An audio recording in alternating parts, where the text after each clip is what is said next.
going on, man? Yep. Well, not much, brother. Round two. Hopefully the audio is better this time around.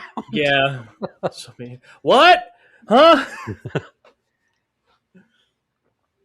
So I how was you been listening doing? to. How I'm doing good. Like I said, I was listening to the Jade Mechanic podcast when you were on. I was in the white. Me and the wife were in the car. We were driving back from somewhere, and when Jeff was just like, "Yeah, we couldn't really hear you," I just started busting out. She wasn't paying attention. I just started busting out laughing, scared the crap out of her. It was great. I was like, "Yeah, we did that." Yeah, no, that was well, unfamiliar setup, but again, I really, Lucas letting us use the rig was pretty awesome, but God, that's an intimidating setup. Oh, I can only imagine. Yeah, I there's a wish I lot could going like on. show pretty much what I'm working with right now. It looks so janky, but I'm trying to make it work.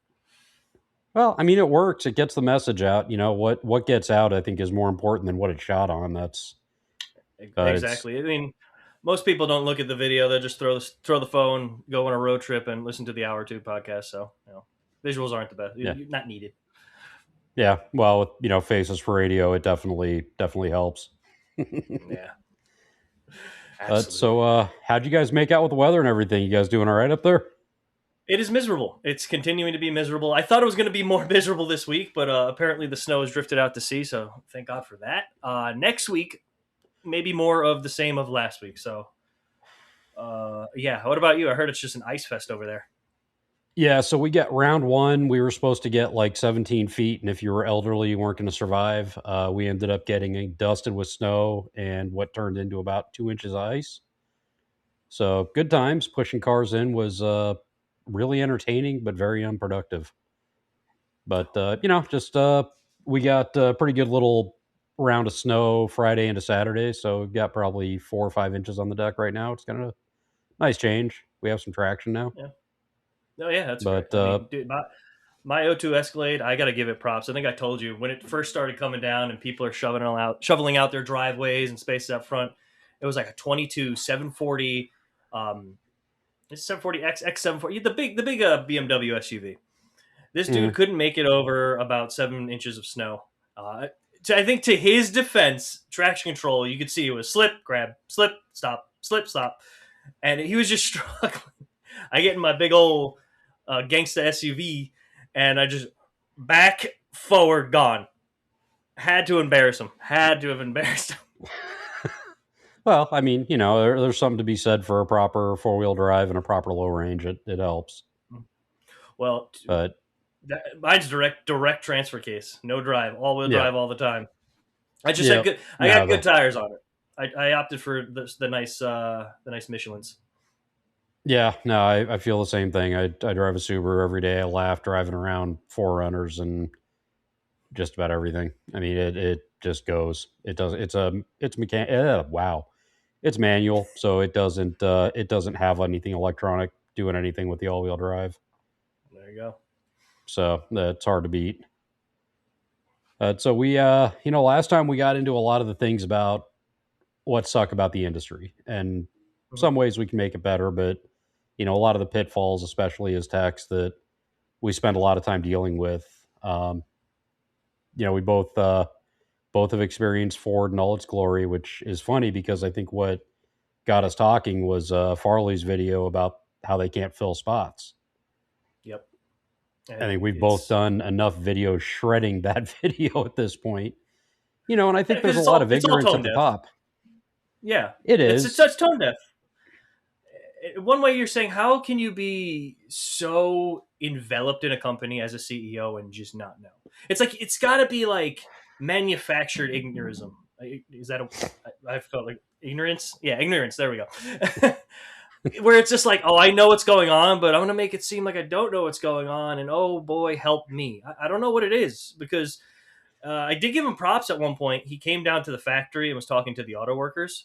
Um, and the people building the cars, and they were talking about how, oh well, they're working part time. You guys don't pay enough, $17 an hour, which is abominable. And he's like, oh, so we made them all full time, and I'm like, great, but that's not fixing the pay problem. They're still getting Yeah. 17 hours, $17 an hour for 8 hours now. So, uh, And I think there's a lot to be said. Does the same thing with shop ownership. you know, obviously it's a smaller scale operation, but the day to day is going to be run by a management team or a manager. So I think it's plausible there's a little bit of a disconnect there, but before you go out and speak on something, you should definitely have more of a comprehensive view of it, Mhm.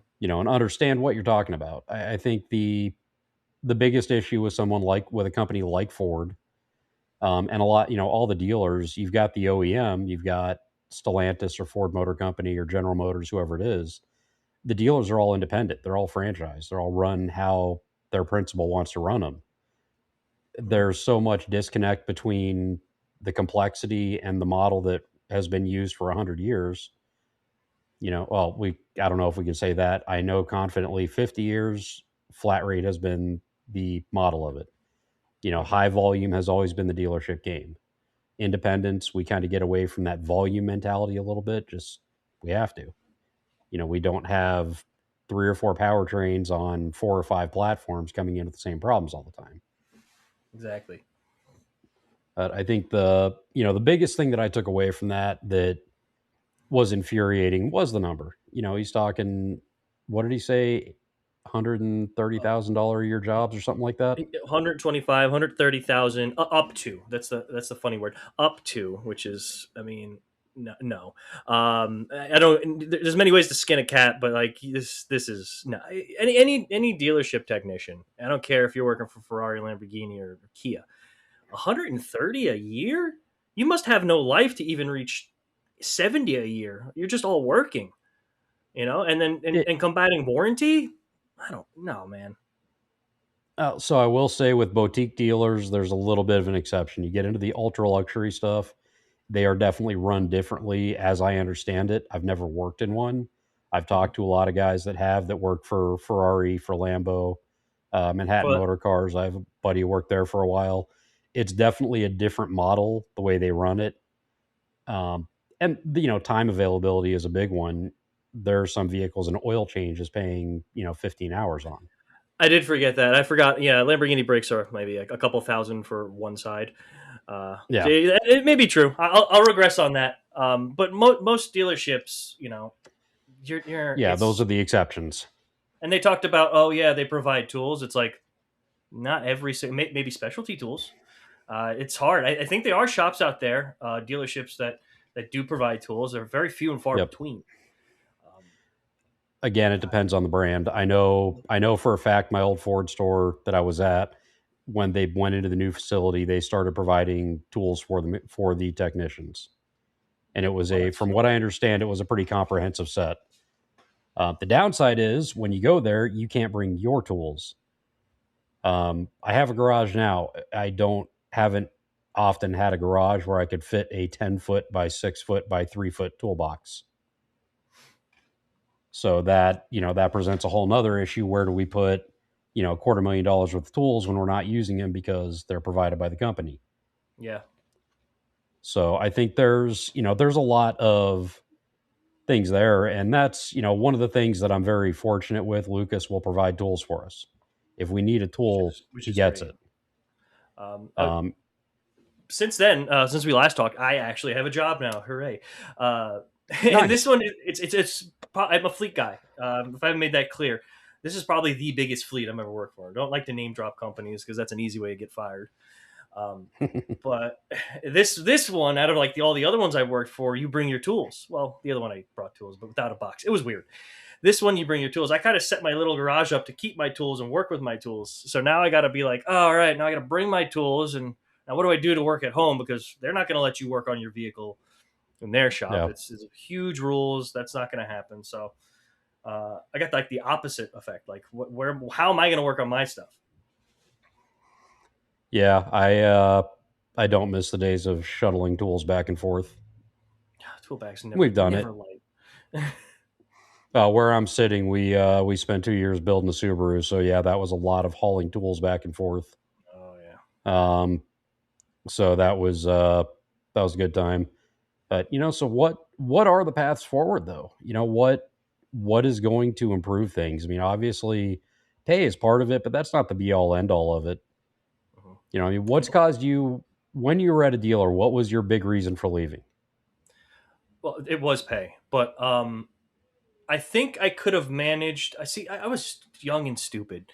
I thought, if I work at $13 an hour, maybe next year I can make $18, and then in this and that, and favoritism. So there's a bunch of reasons why people are running from dealerships, and pay, complexity of vehicles, warranty, and I think like favoritism. They all have gravy guys. You talked about it before. There's Yep. one or two, maybe three ATECs that get all the heavy, crazy stuff done, and then everyone is come as you are, go as you please, in a way. And that just doesn't spell success in any reason. Yeah. Well, so I mean, is it obviously equal distribution of work is always going to be a thing? Mhm. What have you outside of the dealer? Have you dealt with anything as far as like certifications, anything like that that you've been required to have where before you could do a certain job? Yes. Well, before you do a certain job, it depends. One fleet I worked for, some of them sometimes, like Freightliner, had an in-house recall that they allowed outside shops to do. It wasn't anything major. I think it was on their like MT-45s, like the big bread vans, bread trucks. They had Okay. a recall for the accelerator pedal position, something where you had to reinstall a bracket because they were something. So that was fine, and they didn't need a certification on that. The dealer really, I mean, the fleet wants you to be knowledgeable. So they'll give you certifications that don't prove to anything, as in like you're able to work on this, but it's for your progression in pay, for your progression in title. So you could do Okay. basically, from what I've done, you could do the work, but once you get the title, it allows you to move up the scale. Okay.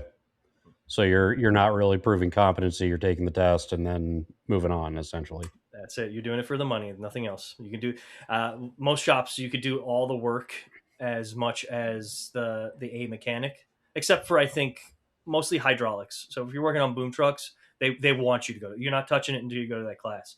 If you got to do a pot test on them, which means you shock the crap out of them with all this high electricity, yeah, you have to test that because they don't want someone going in a bucket, grounding themselves out or whatever, and they're the dead switch. You know, Yeah. so very little things, but I mean, it's mostly to progression. Like right now So in this fleet, I know we're probably getting away from the subject of of no. dealerships, but they're it's a robust training program. They got you're like going through school again: air brakes, hydraulics, engine work. Right before I get into picking up a wrench, so it's good. So you've got to basically. So I know like hydraulics and stuff like that. That's a DOT requirement to Hmm. be certified on it before you touch it. Same thing with air brakes. I still have my air brake cert from the Stone Age when brakes were square. But yeah, it's been a minute. So do you like with? I know at Ford, and that's the common experience. I know at Ford we had before you could touch something, you had to have prereqs with certifications and training to do it. I did like the way the dealers did a lot of the training because there was a hands-on element to it. You had Yes. your online stuff, stars, stuff like that, but then you had to go demonstrate actual competency with it. You had to actually carry out the steps to prove you knew what you were doing, and I think that's for me that's the big thing that's lacking in the aftermarket is there's not currently a system where we have to do that. We have to prove competency. We can, taking a test is regurgitating information. Hmm. Applying it is totally different.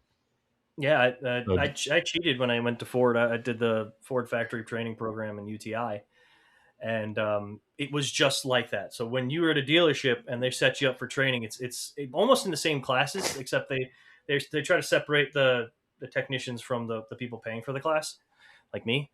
But you do your week or two or however long it was of class. You did your test. Once you were showed competency on the test, you went to the lab and had to pass the lab. Both of them you had to pass, but it was just the order. yeah, And I think I learned more in the Ford factory training than I did in all of Core. It was really good. Like I'll compliment them on that. They do a really good job.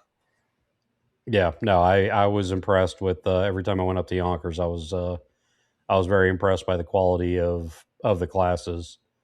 Even basic electrical. I mean, really rudimentary Oh yeah. class, but phenomenal approach to it. The way they did it, the instructors they had were were great. The ones I had anyway. I know there's some out there. There's always some that aren't that great, but their approach to that was, in the classroom. I loved how seriously they took it. Hmm. And the a lot of the guys coming through those tech school programs. I think Audi's got a program, Benz has a program, BMW does. They seem to take it a lot more seriously than the American manufacturers do as far as the level of detail in their training. Um, but we look at even motorsports. There's before you can do a lot of stuff, you've got to be certified. You have to go through whatever it's welding, whatever it is. There's a level of certification that has to be attained once you get up into serious motorsports, sub FIA stuff or WEC. There's got to be a level of competency displayed there, and the teams are also going to vet out their people pretty heavily. If you're not able to cut the mustard, you're not going to be there. No. Very very cutthroat, but that's kind of a niche thing that I don't think necessarily applies. I would not want their job. Just No, simply no. put. That's the thing. With I think the comparison to a fleet and a dealership is that, like, this fleet that I'm in, they don't want incompetency. They will invest in you. Like, we're in a training class right now, and some of these people in the training class are not mechanics. They're in the company. They were able to move throughout the company. They showed competency on a test, but now they're investing in you. You're doing engines. If you don't pass that, well, you're back to where you were in the company, or you're doing something else. Yeah. Um, like doing my CDL permit. I got to do my CDL permit this week. And they're like, yeah, you get the permit in 10 days or you're gone. So they're not messing around. Like with a dealership, how many people have you seen walk through those doors and you're like, you're doing this? You're competent? You have tools? Like, You why are just you pulled head here? bolts out with an impact. Yeah. So they don't want that. They wean those people out. And I think that's a problem with the dealership with uh, just, like you said, the revolving door. It's terrible. And of course they're going to The pay them cheapest labor you can get. cheapest labor you can get. Um, and I feel for people that there's so many people out there that look at the dealership as the only avenue. They see it more secure than the indie shops, the mom and pop shops, and it's like opposite, complete 180. I would always tell people, if it's not like, don't do dealership, do independent, do fleet, because I've only worked for an independent for 3 months. But it was people I know, and it was like we worked a long day. I think we started at 6 and ended at 6. So Ooh. yeah, it was a long day. I think, or started at 8, and it was a long day, regardless. But it was with people I knew. Like, one of my buddies was working the next bay over. We knew the old guy who ran the shop. It was just fun. It was a fun time. Sometimes I get home at like 10, just because one dude would bring in his car and we work on his car just because. And it's so much. Sure. It's fun. It's like, I hate using the word family, but if it's anything, it's like a family. If depending on where you go. But I Well, and feel like that's, I think that's one of the things that I think is missing from a lot of shops is that same dealer approach. And I agree with what you said. The dealer seems like the best option when you're first getting into this because independents have such a terrible reputation. I don't think dealers have a stellar reputation, in my opinion. What I've seen through the course of my career doesn't give me a very high opinion of a lot of dealers. And there's exceptions. There's techs I know in dealers that are absolutely brilliant. The vast majority, it's not. There's no passion. There's no attachment or loyalty beyond that. 8 to 5, 9 to 5, 7 to 5, whatever their workday is. That's where their loyalty ends. Mhm. And you know what I And I think think? that's Yeah. yeah, No, you know what I think it is between the two. If you're the customer, like, oh, should I go to an independent shop? Should I go to a dealership? Is this perceived familiarity? It's like, all right, I'm gonna go get something to eat, right? Well, if I go to McDonald's, I know what they're going. Every single McDonald's in America has the same damn thing, and I know what I'm gonna get and I know how it's gonna be cooked. So I'll go there. But if you go to a regular restaurant, a diner, it's like, well, I don't know. Are they gonna have anything I like? Is it gonna be cooked good? So it's that. I think it's that same perception where it's like, well, I'm gonna go to the name brand store. They got it. They have this type of standard that's set. Well, meanwhile, we know the back end of it, and there's hardly a standard, if not anything but just face value. yeah, blood pressure. Yeah. Well, and I think that's, the perception of that, a lot of that comes with transparency. We have one of my coworkers, he's got a Camry, had it in the so fun story. It got whacked by a ladder that got blown off a truck up here. Oh, So that's getting resolved. It went up to the dealer because he's having some trans issues. hmm. Uh, they lifted it on the body off the pinch rail, crunched all four corners underneath. And it's a 21, I think, or a 22. I mean, it's a relatively new vehicle, very clean. Oh, wow. Um, but they, the MPI sheets. It's one of the biggest things that I hated because we weren't paid for it. So my SM directly, you know, are you doing the MPI? Kinda. It's like, what are you doing with it? I'm like, I go through and check everything I can easily check. He's like, no, you don't do that. You take your pen and you go down the green line. I'm like, okay, well, what if it's not green? He's like, I don't care. Just mark it green and send it. Oh, And that was policy in that particular dealer was MPIs are always green. There's nothing red on an MPI. I don't care if the tire is so worn out it won't hold air. It's green. It's like, my gosh. aren't we there to inform the client? And that's one thing that I've found through independence is there's a lot more transparency. Yeah. Sometimes there are certainly uh, instances where that's not the case. And I think there's another big thing that's universal is a huge fear of saying I don't know. Yes. From an advisor, from a counter perspective, there's a huge fear of sounding like you don't have the answer. That was, hearing the old, and I'm sure you've heard it. I've been doing this a long time. This is what it is. It's like that's not an answer. That's I have no idea what I'm telling you. That's a cop To out. me, that Yeah. yeah, it's a cop out, and it's a you know, well, it's insecurity. Yeah. Best way you can say it. It's a huge insecurity to say I don't know, but I can find you the answer. Instead of that, just no, I've been doing this a long time. This is what it is. Do you want to fix it or do you not want to fix it? Give them a quality answer. If you don't have the answer, that's fine, but get the damn thing. Get the answer. Get the guy on the phone who can give them the answer. And I spend a ton of time on the phone with that because I would rather give them an answer they don't understand and then help them work backwards so they do, instead of just throwing some bullshit out there that, is useless. Yeah, No just value, no point to firing it. the parts cannon until something sticks on the wall. Yeah, no, we definitely don't do that. But that's, that is the dealer approach. I That's went through yeah. a troubleshooting test. I don't remember what it was for. I want to say it was a CAD or something. Measure resistance on these wires. If that tests good, replace this. And it was an O2 sensor component. If problem reoccurs, replace ECM. It's like, holy shit. Oh, We yeah. How just, many times have you seen that on PTSD? No, PTSD. Ford does give you PTSD. yeah, PCED. PCED. There we go.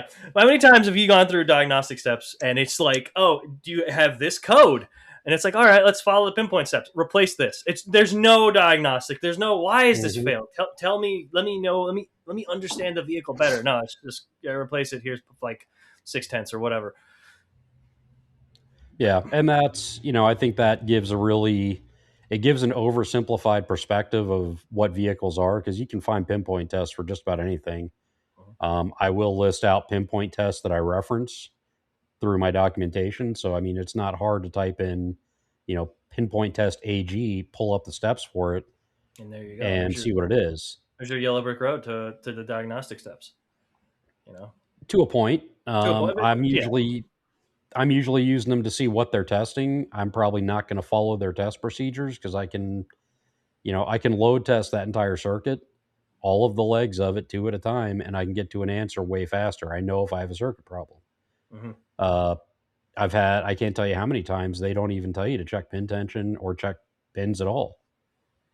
It's just, unplug, check from here to here, measure resistance. What is it? I think that also gives the text coming in, it gives them a very skewed perception of how difficult this can be and how complex it can be. Resistance is a pretty meaningless number unless you're dealing with a coolant temp or a potentiometer, a Yeah. thermistor, a resistance based sensor. It's a pretty useless measurement. Yeah. Unless you want to see if a coil's open or shorted, there's not a whole lot of value there.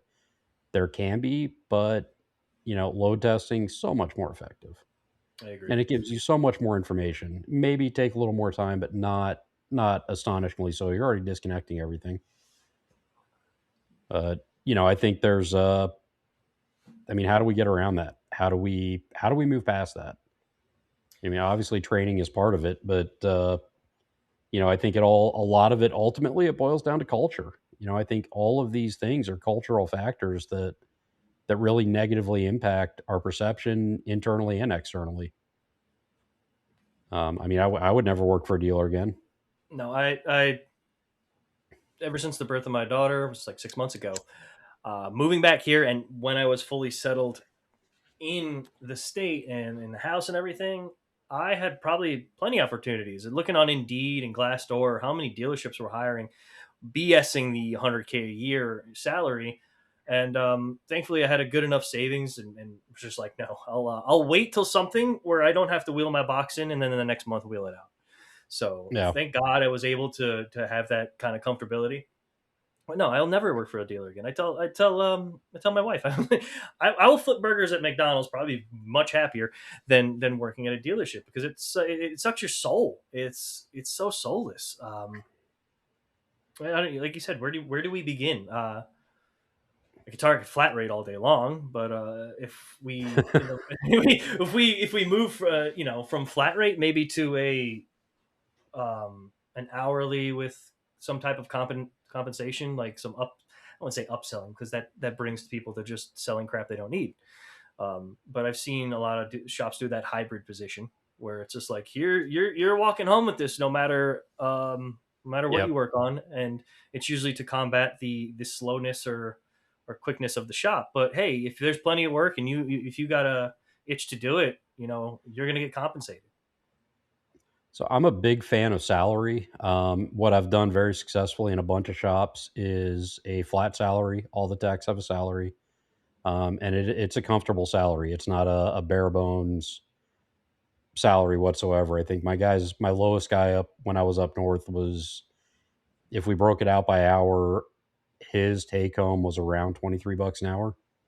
Yeah, Um, and then we had a performance incentive that was team wide. It was the entire shop got a cut. If we made over a certain amount, the entire shop would get a cut of that.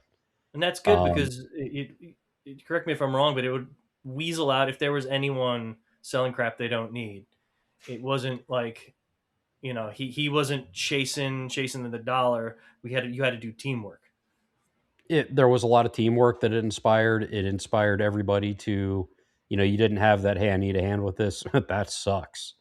Yeah, If somebody which needed a hand, you went over and helped them. It did cut down on a lot of the predatory selling. There's always, I'm always going to recommend maintenance stuff, and yeah, I've been accused of some predatory stuff with that. I disagree. I can recommend maintenance if the manufacturer says this to be changed at a certain time. You recommend it. If you have history that it's been done, you document when it was done and you move on. there's nothing wrong with But selling a flush. It's just as long as it needs the work.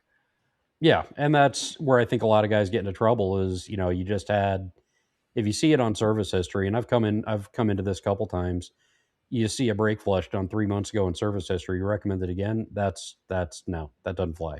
No, Um, unless you have a hard and fast fault in the fluid, moisture's high, fast car's high, something like that.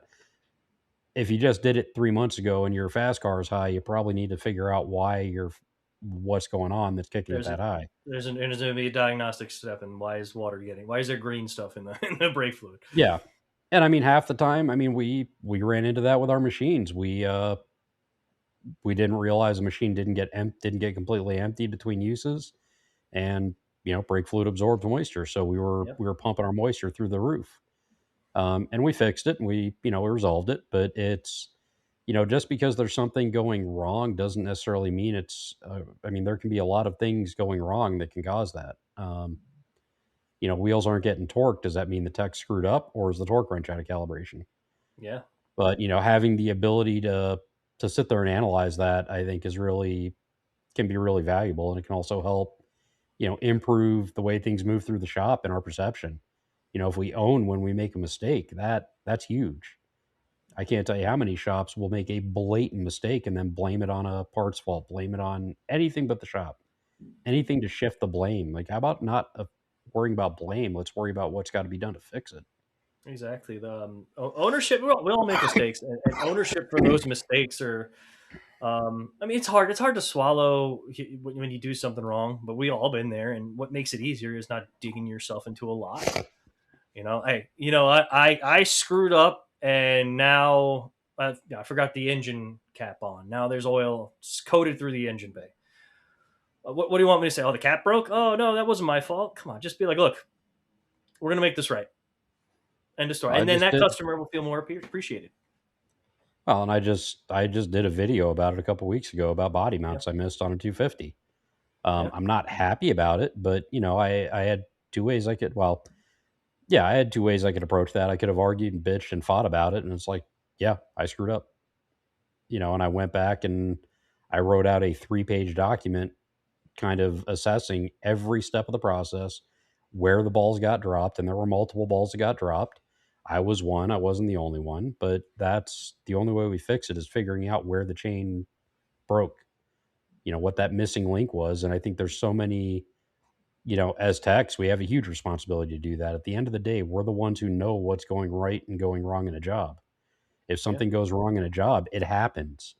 But, do we need parts? Do we need to adjust procedures? Did we not follow service info? That's a big one.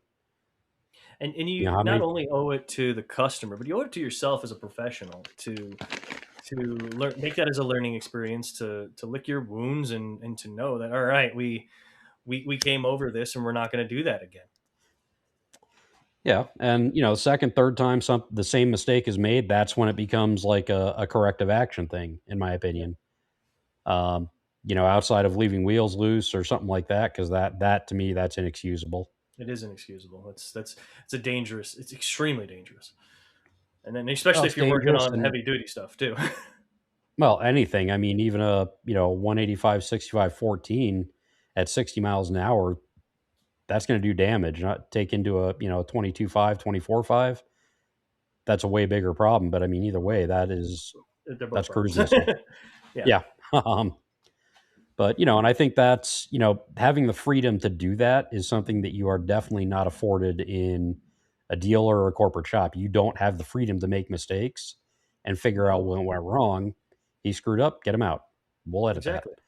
Um, Yeah. I don't know about you, but to me, it doesn't seem like working at a dealership is almost like a prison yard. It's like, yeah, you're here with a bunch of people, right? Don't piss them off, and do your time. It's, I mean, it's very vague, but I mean, like, I can only remember, like, all right, I gotta crank no start, cars in the yard. Well, I got to get this in. Hey guys, can you help me? And go back to doing work. it's, To a it's point, like, yes, I can see that. I mean, yeah, I think there's, you're almost handcuffed. You're almost golden handcuffed to a point in a dealer, mhm, and that depends on the dealer too. My first SM was phenomenal. My time at Chrysler was honestly really good. It was one of the fonder memories I have of my career. But we had a crew of guys that really did give a damn, and they actually supported each other. If somebody needed to help me put something in, they would let us flag time for that, and they'd just pull it off whoever needed pushed in. That guy might have gotten taken a little bit on the back end, but at the same time, you'd make it up on the front end. The next mhm, time that guy needs help, you're making that time back up. That was a flat rate environment, which I don't think really was conducive to that. But even the guys that run flat rate in the aftermarket, and I'm not a proponent of it, but there's ways to work around it to make it where you're not getting totally screwed. You'll have a guy who's doing diag who isn't flat rate, who is then dispatching out the work and taking on more diag. So he's still getting paid. The guys have work coming through, and it's kind of a win-win to a point. I still don't like flat rate. Too many things that no. are out of the tech's control. It's an expired system. Like I told It you, really is. I had a guy, a supervisor used to worked with Toyota in what? No, say early. He's old, but he wasn't 50s old, so maybe in the 60s. And he had three tools he used all day. But it's pretty much what he told me. It was mostly gravy work, but that back then, gravy was very easy. Like you didn't have electrical gremlins, you didn't have modules, you rebuilt alternators, you rebuilt starters, and you did valve adjustments every 50,000 miles or so. So I mean, that is where that worked. You can make an argument for that, but warranty every year to just, which is just, I know I can get into talking about why warranty work is less than book time, but it's the only excuse they get to use a $200 an hour shop labor rate, and then feed the technician who's making that labor rate. I know there's a lot that goes into it. Feed them 20 at best an hour, and say, "Oh yeah, but if you Yeah. double it, man, if you triple it, you quadruple it, you're a golden child. You're gonna be sitting on so much money. You're not. You're gonna be sitting on a broken back and a huge freaking Snap-on bill. I don't know what to tell you." No, and that's, I think that's where we need to really dig down in the industry and figure out where, as management especially, I mean, that's where, to me, that's where a lot of the onus lies. Not all of it. I think techs have definitely contributed to the culture in which we find ourselves. Hmm. That, I'm not going to evolve. I'm just going to do the same thing mentality. That's got to go. No. But I think we have, there's a big onus on management to, instead of trying to band-aid the problem with punitive payment plans, which I think flat rate really is, Yeah. or, other ways to negatively reinforce stuff, celebrate the wins, celebrate the things that go right. Acknowledge when a dude figures out a problem child that's been there for a month, 2 months with everyone breathing down your neck. Acknowledge that, reward that. Whatever whatever method you choose, but I mean, reward those wins and encourage those wins. Exactly. Train through the wins, figure out how you got there, and then streamline it. That I feel like I'm really really fortunate where I'm at because we, a lot of these things we do, and I've learned so much about, I guess, the right way to do it being down here. And it's like it's not easy all the time. It's not, it's not the I don't think it's the be all end all answer to everything, but there's so many things that are doing that, I've had a friend of mine I've talked to for probably 20 years about opening a shop together. And that was where I was at when I came down here. It's either we're going to open something or I'm going to go down here and it's going to be good. And all the things that, we talk about, that I talk about in the videos that we've talked about, those are all the things that we talked about that would be like the perfect shop. Hmm. The lack of, drop kicking everybody under the bus because there's a problem, find the problem and fix the damn thing. And that's, I mean, at the end of the day, isn't that's what we do? We find problems and we fix them. That's it. That's our job. It's whether it's on a vehicle or with a workflow issue or whatever it is. I think there's just got to be more general accountability across the board of, you know, if you're not solving the problem, you're contributing to it either by apathy or actively. Hmm. What do you do to, what do you change to make it better? Change one thing, see what it does, and then if that works, cool. Now change something else, see what that does. Doesn't work, go back and change something else. Exactly. And I think what we can do to, like, because you said, and you're a big proponent of just mechanics being professionals. I know you drill that, and I think we need to change the whole mindset of what a mechanic is, what a technician is. Because I was talking with my instructor, like, was it last week, and it's like, where did we start, as in the 40s and the 50s as mechanics? Oh, you weren't good at high school. That's your job now. Yeah. You were some slack jawed idiot, and just couldn't keep clean. But you could turn a wrench. That's how you're going to make your money. And the word grease monkey, the word, I don't know. There's probably tons of words for stupid mechanics, but that's what people see. They don't see like the wiring diagrams we have to read. They don't see the computers we have to mess with, and I can go drawing a blank, but it's more than and smacking an adjustable wrench like in the cartoons against the side of a block and I fixed it. Like Yeah. we need to tell people, we need to show people that, hey, this is more than just turning a wrench. This is 15 things in one, man. This is plumber, HVAC, you name it. And we got to Well, man, show how professional we are. we're playing with rolling computers now. We have some mechanical components in there, but everything comes back to ultimately voltage. Yeah. Everything we deal with is affected by voltage, especially if it's turning a light on. There's a reason, and it's a voltage reason, I whether love, I it's mean, high, low, too much. yeah, no, I love when people talk about, like, oh, I hate electric vehicles, like, I need my V8s. It's like, yeah, great. There's an argument for both of them. But you do realize no input you make is direct to your new car. You have Yep. drive by wire. A lot of these times you have brake by wire, which terrifies me. Um, Steering Yeah. input is all electrical. I know. I know. I mean, it's just like Tesla. I think that with the Cybertruck has brake by wire. It's not a connected rod to the pump. Yeah. It's all actuated. Yeah, I know. It's been around for a while with the hybrid, but it still scares the crap out of me. Everything's electronic input. You are telling the computer what to do, and the computer is driving the car for you. It's so Yeah. You're a hey, voting member of Congress at this point. yeah, absolutely. You're at the whim of And so, technology. yeah. And that's, I think it's a necessary step with the goals of what we want for a vehicle, with what we're focused on, with what our vehicle can do. It's got to be there. We can't have all this connected, Bluetooth thing, GPS stuff without the computers there. Yeah. We have proven, through our own ineptitude that we need some help driving most times.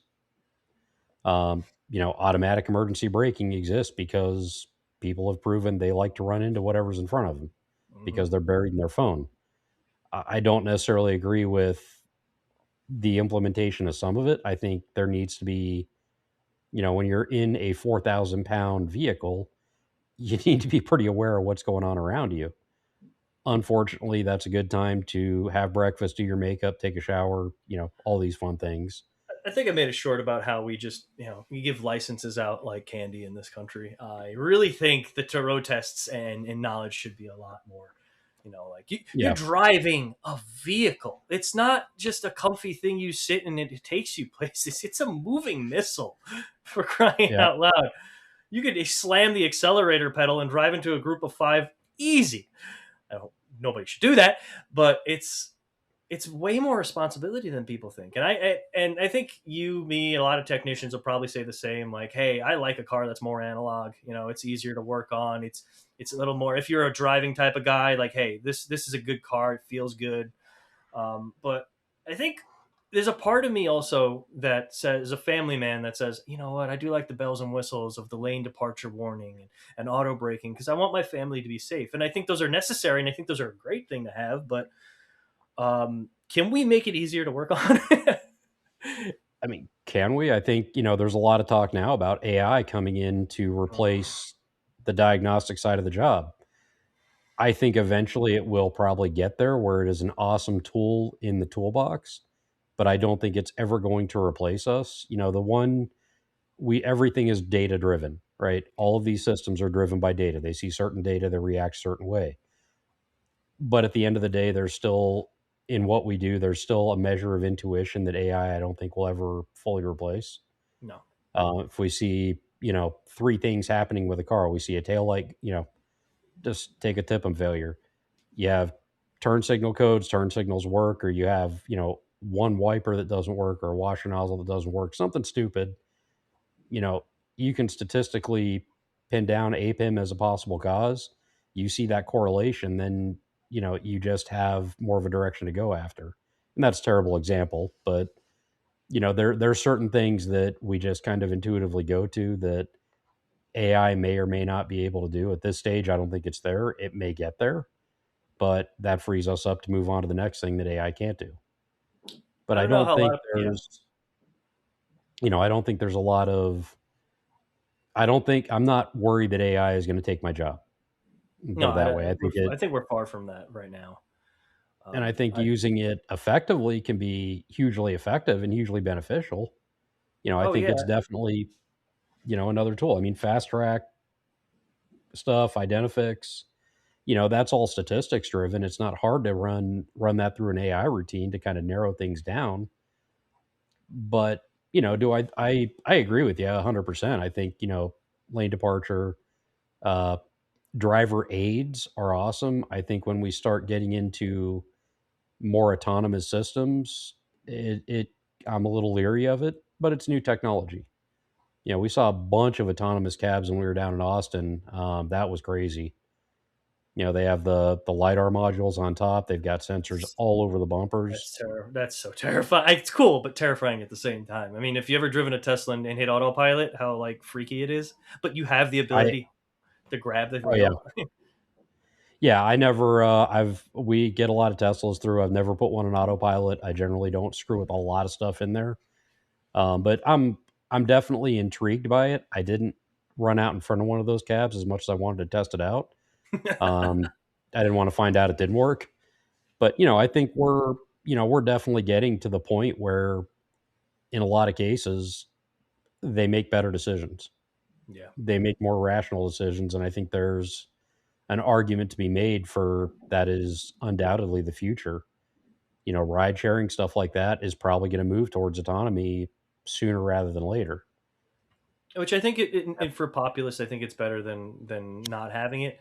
I know there's so many people out there that think of driving as a chore. I love driving. I always offer to drive when I'm with my family, and it's all fine. You don't want to drive, it's fine. But we have such a big country where getting on a train or a bus to go somewhere, it's kind of a pain, especially when you're waiting outside in the cold for it. So Yeah. cars are necessary for some people, even though they don't want it, and I get it. If you could, because your ability to want something is going to affect how you drive. If you like driving, you're hopefully going to be a good driver. If you're not, you're not going to care. I'm sorry. So for having that autonomous, I'm not going to hit people feature is, I think a net good. No, it's a good thing, and I think there's always going to be that rarity instance where split second you got to make a decision. That's where you have to look at it. Okay, is the computer going to make a better decision than I would? Yeah, If because I we already bury know the it's going brake to be pedal, a faster decision, regardless if it's good or bad. oh yeah, but Our is our it? Do fleshy I? monkey brains aren't that fast. Yeah. So do you bury the brake pedal and maybe slide into someone, or is there what's in your blind spot? All these things that go through your head, computer already knows. Yeah. Um, Not to say that I don't think we shouldn't have the ability to take over and control things, Yes. but the assistance I think is a good thing overall. I don't like the way some of them are executed. I will be the No. first to say that, but And when you're talking AI, have you ever seen the AI moral compass tests? How they talk about I the haven't. whole the oh it's you got to look it up, dude.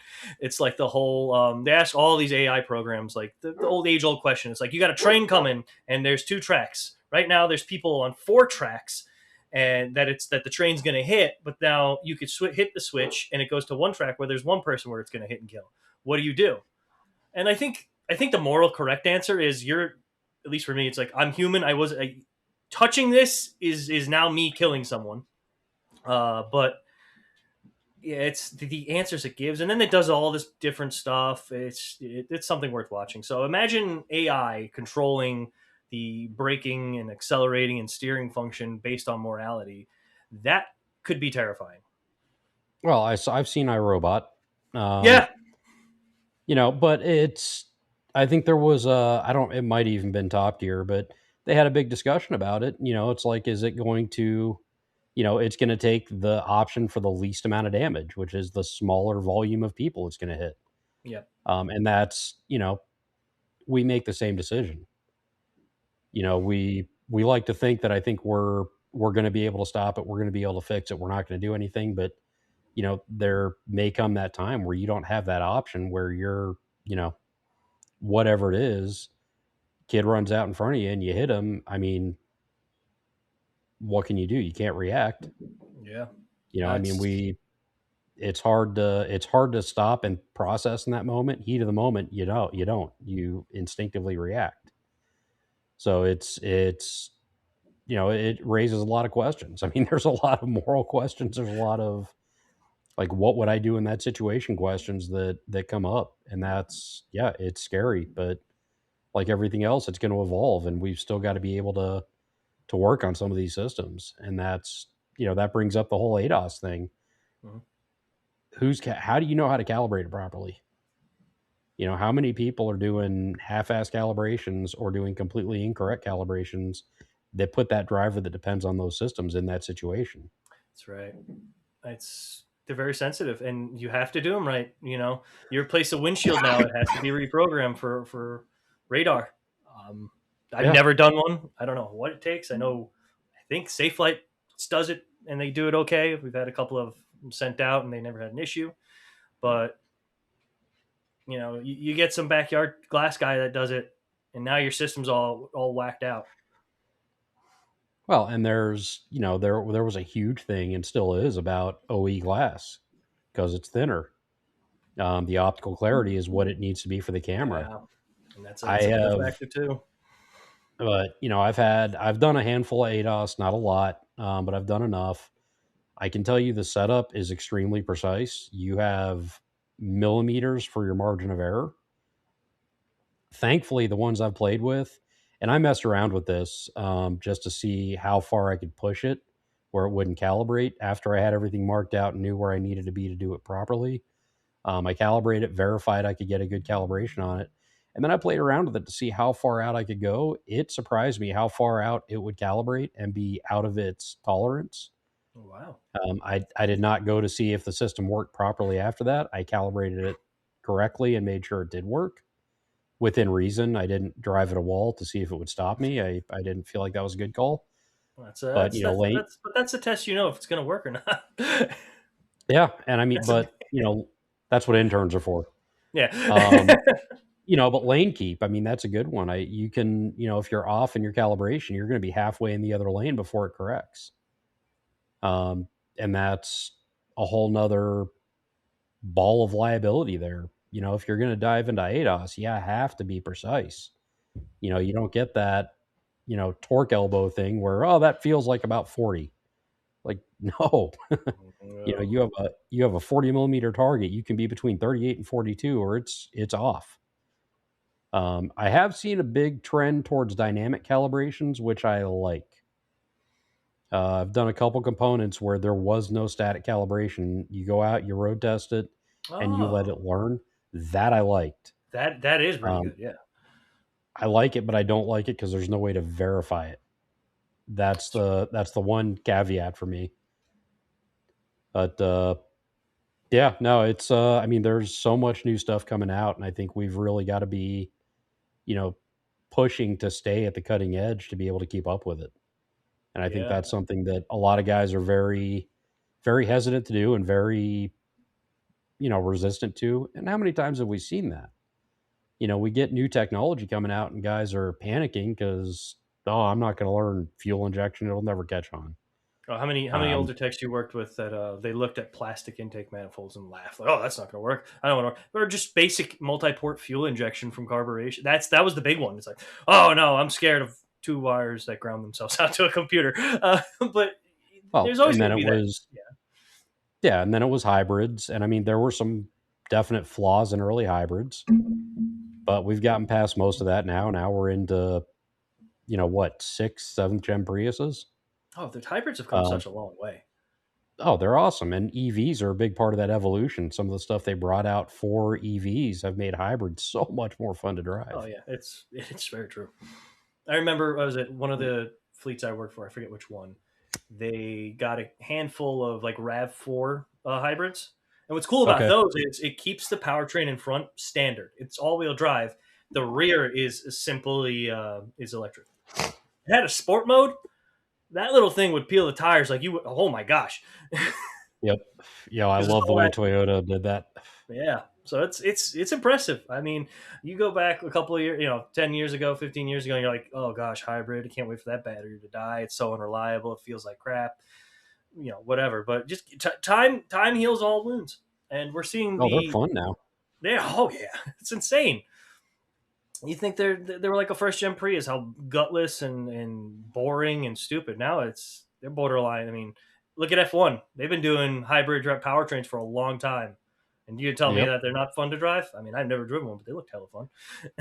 I would enjoy it, but look at McLaren, look at Acura, look at the NSX. I mean, that's a God, I can't believe that's a 10-year-old car now.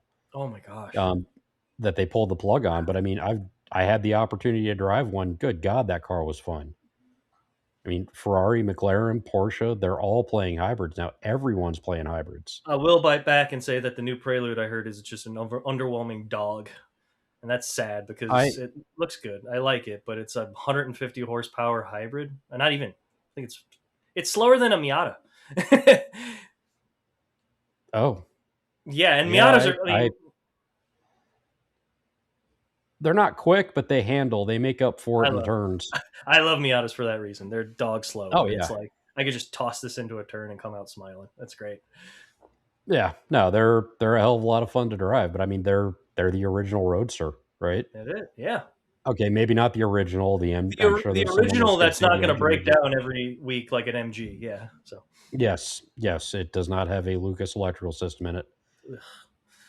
Um, but yeah, I think the trajectory we're on, I generally like. There's a few things that I'm kind of like, but I think overall, I mean, it's things have to evolve, and we have to evolve with them. Yeah, and I You know, think going back to like the dealerships and the manufacturers, like there's a need for that. People want to drive giant touchscreens instead of a normal analog dash. But I think they need to be more user friendly to the technician. Uh, to get the, like how many times have you just been scrolling through TikTok, scrolling through YouTube, and you see like it's usually Chryslers, where it's just like I have no screen on the passenger side, whatever, and I had to pull the entire dash out because the ground strap was loose, or it was like some BS where it's just it's so involved that you're pulling out stuff and there's just a conglomerate of wires and yeah, or screen dies. I had a buddy who he has a 2021 Charger. He bought it okay, brand new, brought it to my house the day after, and the screen died. And he had the heated seats on, and it oh, wouldn't reset, and the heated seats just stood on until he got it replaced. 3 months was on back order because the stupid Uconnect was oh, just oh. Well, we dealt with the same thing in the infancy of Sync. I mean, that was that was a nightmare when Sync came out. oh yeah Awesome system. Once they got it working, that is a phenomenal system. But man, that was a nightmare when it first came out. And that's, I think growing pains is part of it. I think the reduced amount of testing that's being done is also a big part of that yeah. because I they mean, do not test vehicles like they used to. Not at the, all. the dealers becoming part changers with that without they want mechanics to become part changers. It's like, think about how much circuitry and how much what's going through an APIM on like an older Yeah. Ford, like, and how many times have you gone through the steps, didn't even pull out a digital multimeter or anything, and it's just like, yeah, replace the unit, here's the code, go to your parts guy. Yeah. What's going to And what do you happen do when when that doesn't yeah, what do you when do that when that doesn't doesn't fix work? it? Yeah. Call Oh, the and Ford that's guy, come where bring him down. yeah, and that's one of the big struggles we have in the aftermarket is we don't have a lot of information for that stuff. Thankfully, we've got OE for a lot, but not all. It's and I think if you look at the way even the guided diagnostics have become through Oasis, they're getting away from testing. They're getting to parts changing. Yeah. Euros have done that for a very long time. You have a guided path, which is pretty comprehensive, hopefully. But it's assuming certain things are working and certain things haven't been tampered with and certain things haven't been messed with and they're doing what they should be. Well, What is it? How does a car respond to an O2 simulator for somebody who decided to delete some of their emissions equipment? I wonder if it's Yep. the manufacturer kind of understanding the caliber of people that they're hiring, the independent dealerships are hiring, and knowing that, hey, like when you've had parts return on recalls, or not even recalls, just warranty, and then like scanning the parts and or looking at the parts and saying, well, this was perfectly fine. I wonder Yeah. how much that adds up, and who's looking at the numbers and saying, okay, they're we're struggling here to find competent tech, so we'll just do the work for you, basically. Replace this, replace that. No, I'm sure that's part. I'm sure that's a huge component of it. The amount of TSBs and recall or TSBs and GSBs and SSMs for this component has not failed. Usually, verify this, this, and this first. How many guys go through those verification steps and just send the part and hope when it comes back they don't get back flagged? Especially the guy crunching for time. Oh, I need this point six to round out my day. Yeah, I did all the steps here. Give me the part Or how many times do we have parts that actually fail right out of the box? I right had out the two box. this week out of the box. Bad components. That always kind of gives you a moment of pause as a tech because then you go backtrack and like, oh crap, did I miss something? Dude, well, And I then you tell kill you, another hour or two.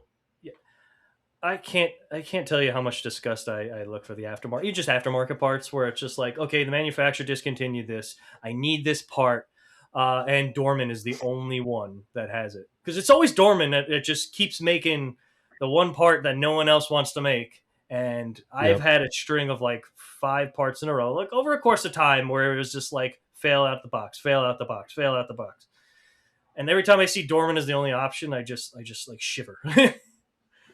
No, I agree. And well, I had one Friday, a bunch of parts from VW for a Rabbit I've got in. I had secondary airlines, those plastic retainers, those squeeze retainers that always break. Three of them were broken out of the bag from the dealer. Oh, from the So it's dealer, like, great. yeah, yeah, these were OE parts. Euro stuff. I'm pretty much, I'd say Oh 85% of yeah, what I put in is OE.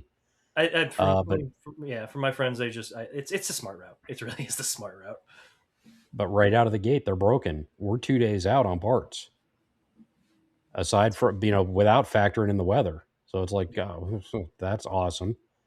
So there's a big ass job that's not going because I got bad parts from the OE. I've had plenty of parts come from dealers that were bad right out of the box. I And when can't tell you're you how many yeah, modules. and when you install those parts and they don't work and the customer comes back, it just makes us look terrible because they don't know. Yep. You can explain to them, and I mean, how many people can be like, "Oh, okay, I believe you." They're like, "No, you had my car and now it's worse, or they didn't fix it. You're the problem."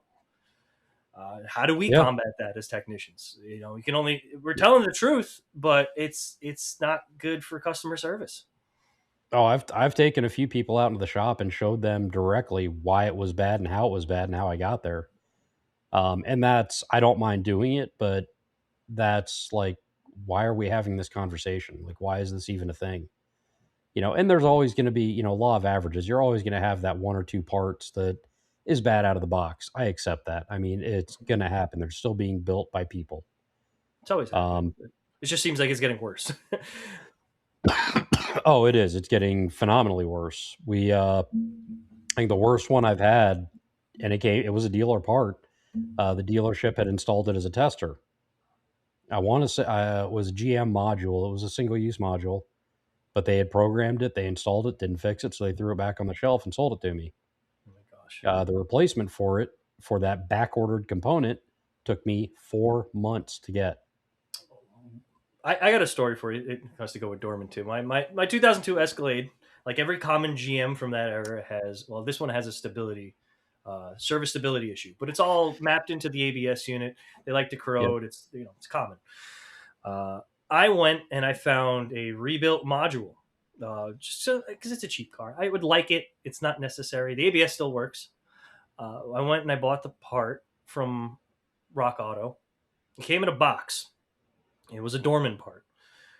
It had the core charge from the last person that had it in the Mm, box from mm, 2021. It looked new. mm. It looked like it was done through, but it still had the void ripped wick sticker warranty on it. And I'm just sitting there with this part, like, Oh oh, boy, okay. I haven't put it's it in that yet kind of because party. it's that, yeah. So I haven't put it in yet. I mean, I was just gonna gamble on it. That's kind of like lost it and then found it, and I'm like, well, I can't return this now. So that's on my bad, but who knows? It's just stupid. Why? Why?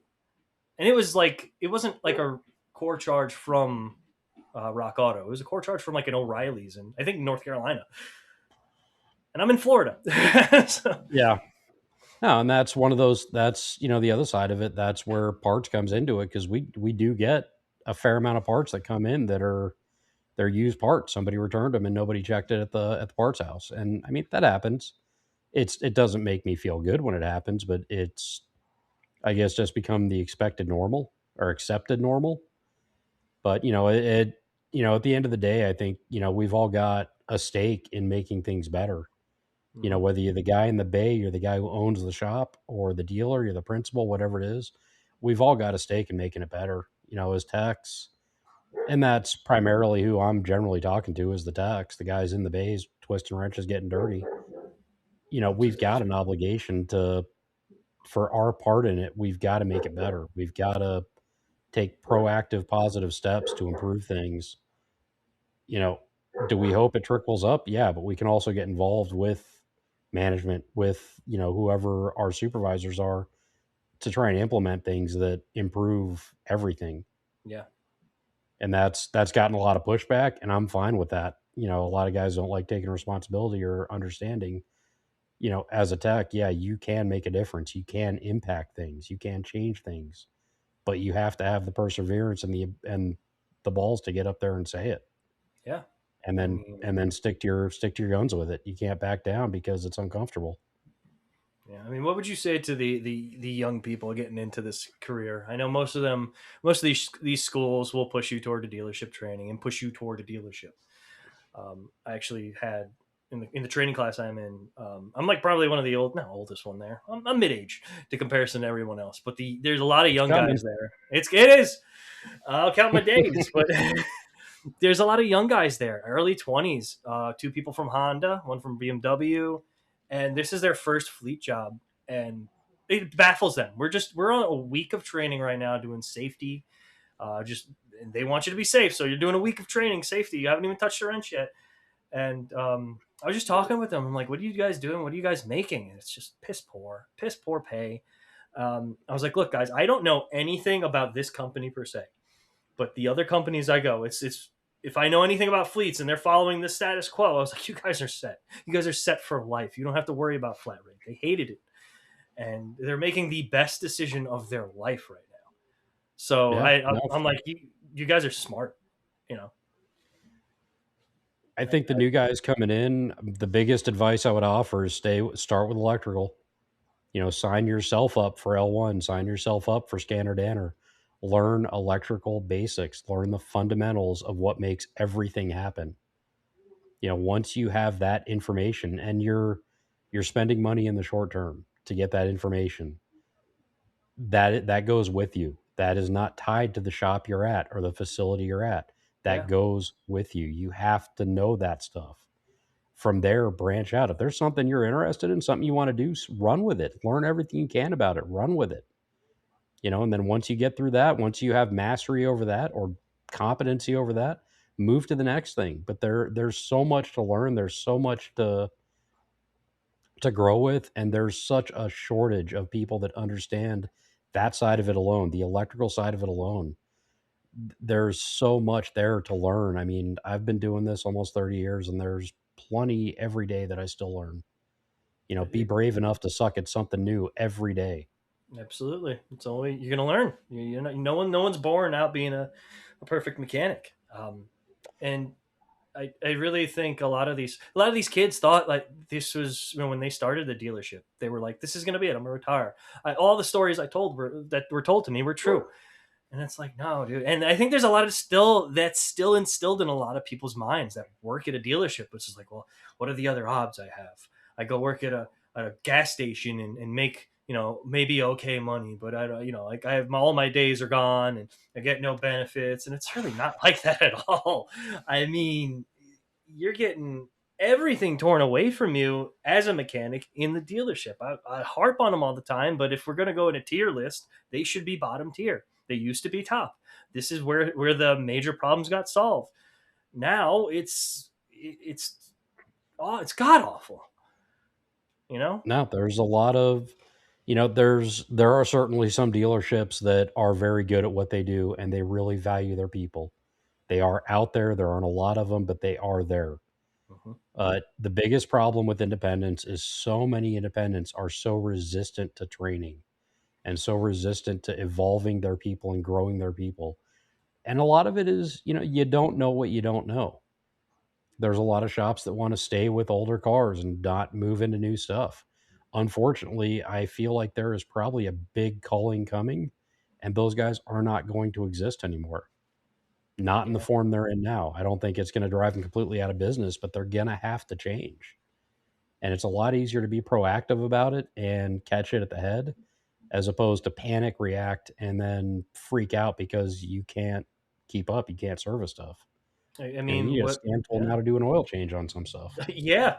Like what as an indie shop that doesn't want to evolve and change, what do you do when an ABS light comes on, the guy says I have a squishy brake pedal, and then you go look underneath the dash and there's a giant module this big control connected to the brake pedal and you're like, well, I think that could be it. I mean, are you sure? Because it's oh, we're like in another tech bubble, but for cars, we had like a 10-year period where everything was kind of the same, unless you were going and buying the oddball out. But now, I mean, my cousin's 19, like no, 2019 Honda Accord has a some type of was it the vacuum booster has a module on it for whatever reason. It's still vacuum operated. Yep. Yep. So you got to learn that. That's gonna if it's coming in a Honda Accord, it's gonna be in probably every car by the next like 3 4 years. Oh yeah, absolutely. And it's if you don't know and you dive into it, now you just created a problem. Exactly. And So that's there's training out there, there's events out there, there are major events, there are local trainings. I mean, all the parts houses are doing training now. yeah, But there are and so many resources online that yeah, YouTube alone, you can find some amazing information on YouTube. You have to sort through it. There's mhm. certainly some guys out there that probably shouldn't be putting out content. I think there's a lot of responsibility with what we do. No, stop it. Oh, I Yeah, like there's it. a lot of responsibility with what we do with the content. If we're putting technical content out, it's got to be accurate. If we give somebody bad information, that's kind of a no responsibility liability thing. You give somebody bad info and they go out and execute it and kill somebody. Where did that idea start? I mean, there's got to be a responsibility with this stuff. Just like not getting it. I'm not getting into journalism, but there's got to be responsibility with content that we put out. If it's technical, it's got to be accurate. If it's something that can affect how somebody does their job, it's got to be accurate. It's got to be actionable, and it's got to be real. Yeah, And that's yeah, I think that's the one big problem, and it's been present on forums forever. But social media, it's starting to become a thing where you have guys putting information out there that's just not right, and it's you going to know, cause problems.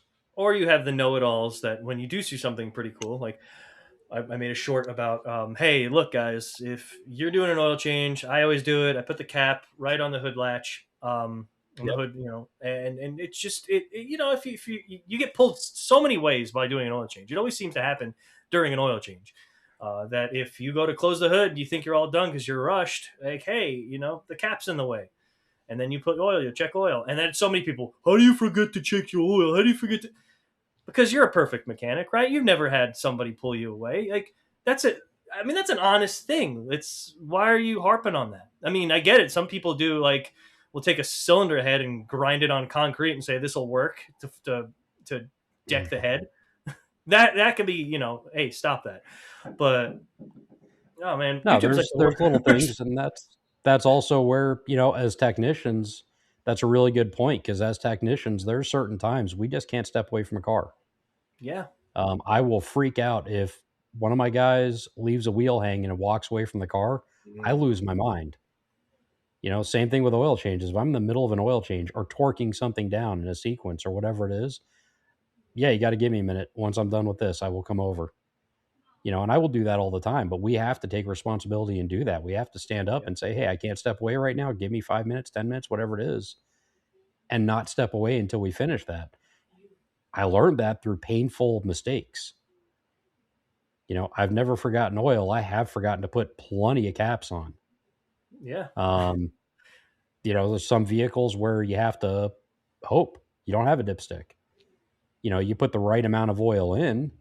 Obviously, you have service info. You know how much is supposed to be in there, but you put it in. You have a 6 quart system, right? You drain out 6 quarts oil. You put 6 quarts in. You have to check it. Even there are some vehicles have to run for 15 minutes before you can check it. Oh, it was like the I am older BMWs. I think it was not meaning that older, but once they started removing the dipsticks, I remember doing an oil change on one, and it was just like, "Where's the dipstick?" Oh no, it's electronic. You have to go through the iDrive system, and I'm sitting there, and it has to. You have to wait 15 minutes.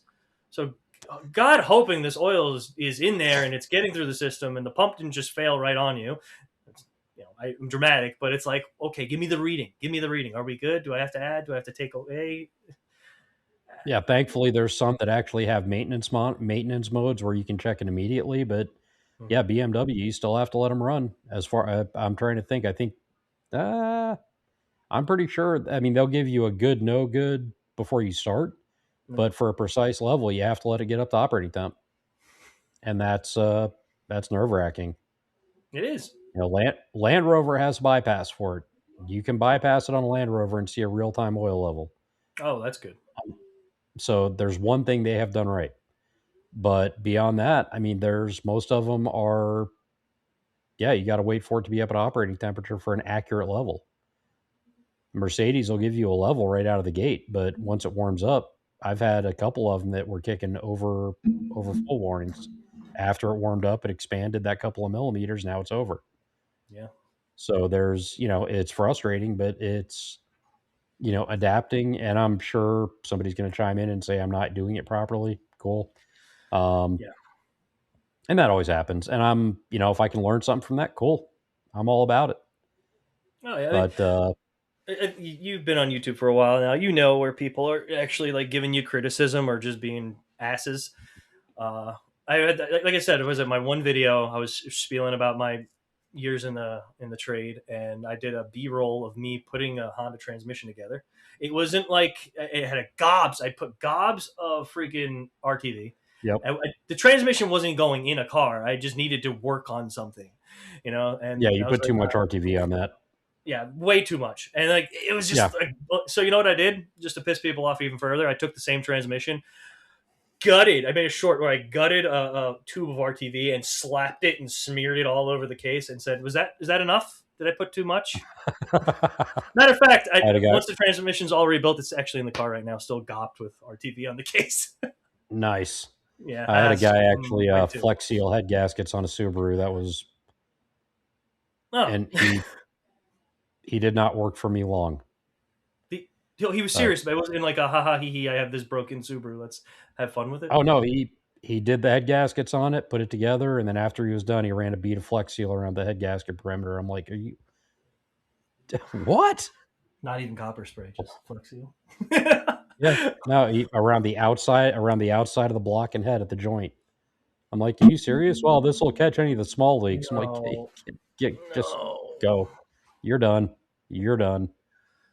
Um, and I held on to him for a little bit, trying to get him past some of those habits because he showed some potential. He showed some potential. My goodness. Um, I just couldn't do it. It's like, dude, this is not working. You gotta no, nope, nope. And it is what it is. Sometimes people are just they learn from the bad tree, and Yeah. it's old habits die hard. So yeah, I don't know what to This say. is Yeah, no, it's some of the stuff we see is just like wow, but all we can do is try and coach through it, right? I mean, we gotta if we're going to evolve, we're going to have to deal with some pain sometimes. No, I mean, be the change you want to see in the world. That's really what Yeah, technicians need to do. I mean, you got yourself to represent, and now you have this career to represent. People look at you when you say you're a technician or a mechanic, and they have an idea about you before you can even say how in depth and how good of a technician you are. So you got to change that mindset. We got to change people's mindset, which is a very hard thing to do, and it almost never happens like we want to. But no, but as long as it happens, that's the important part is there's got to be change and recognition there. I mean, hopefully, if and I've said it from the day I recorded my first video. It's if one person takes something meaningful out of it, I'm happy. that's it. All the other crap is cool, but if one person takes something meaningful out of it, that's what matters. And I always You make know, it to the point where I'm not the best technician. I use a lot of things that you've actually said in the times we've talked. And I'm like, I have no idea what that is, but I'm willing to learn, and I'm willing to know where I stand as a technician. And I'm not going to know everything, and I'm excited to know things that I don't know. But being humble in this career, I feel like is a very hard thing to do for a lot of people. It's like you know nothing or you know everything, and if you don't know nothing, like you're a piece of crap. You need to get out of here. Don't well, teach and you. I that's don't the want to teach you. mindset that's got to Yeah, change. That's it the is. mindset that's got to change. As older techs, especially, we have a responsibility to these kids coming in to teach them the right way to do it. Whether we agree with it or not. And I mean, we have to agree with it. If we don't agree with it or we're not invested in it, we're not going to do it. We're not going to follow through. No. But we've got to be able to take, what we've learned And some of the lessons they got to learn are going to be hard. That's just reality. The It is. painful lessons are the ones that stick with you. But if we can give them the foundation of that endless quest for knowledge, for growth, for understanding, just seeking to understand, I mean, that's huge. That can make the difference And between someone turning out to be, a badass diagnostician or a tire buster for their entire career.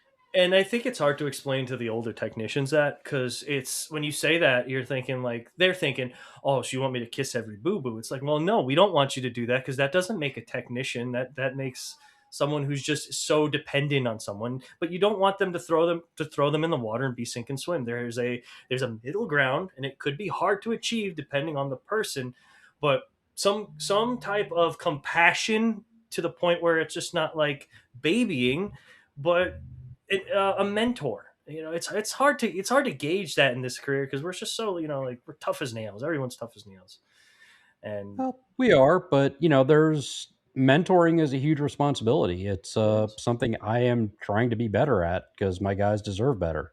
exactly. Um, but it's really hard to find that line between where do you let them, bury themselves in a problem and then figure it out versus when do you prevent the problem from happening. And that's probably the biggest thing I struggle with as a mentor is I'll go over and do it to prevent the issues that I know are going to come from that. And I'm doing nothing good for my guys because I'm preventing them from learning that, and And that's there something I really are, struggle to see. yeah, but there are some times where it's got to be trial by fire. You got to do the sink and swim, because else you're never going to Yep. learn. Um, Yep.